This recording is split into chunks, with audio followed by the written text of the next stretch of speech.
Hello, I'm Lloyd Cheney, and I want to welcome you to Ringmaster Wood Turning. We're located here at my Ringmaster Wood Turning School, which is in Melbourne, Florida.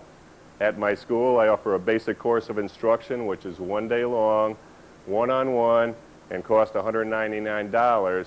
You're about to receive the very same training.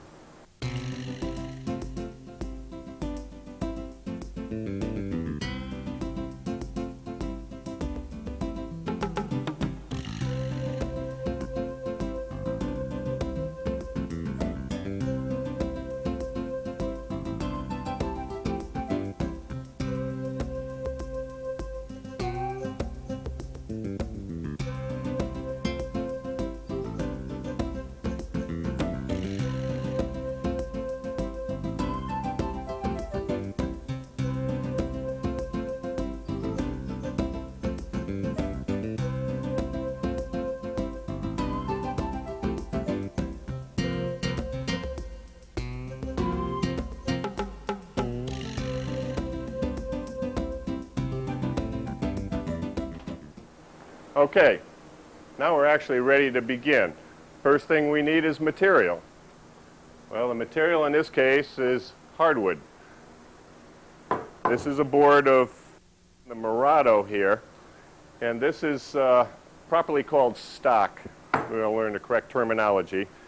This is 1 inch thick. This is called 4/4 stock. If you were to check it, it's actually a little over 1 inch thick. And that's when it's rough cut at the mill. Usually when you order it, this is how it'll come. And what it needs to be done at this point is to get it surfaced so it's nice and smooth. And it's surfaced with a machine called a planer. Normally, I don't have one myself. I bring it down to a local mill and they plane it for me, or a wood shop. When it is surfaced, now what I'm going to use for demonstration purposes is this piece of bird's eye maple, because it is lighter and it'll be easier to see the pencil marks.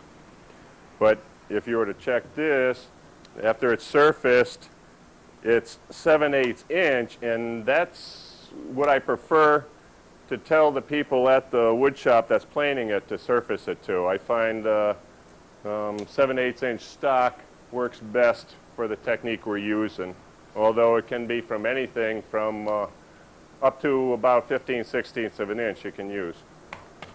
Next step is to check the board before we mark it up, and what's most important is the very end of the board. Got to visually look at it, make sure there's no cracks. The correct word there is checks. You want to make sure you don't see any visible there, and just to be on the safe side, when I start marking this off with my pencil, I usually take my square, and about 1/2 to 3/4 of an inch in, I'll mark it off so I know I have a true right angle, and I'm eliminating might be little microscopic checks at the end here.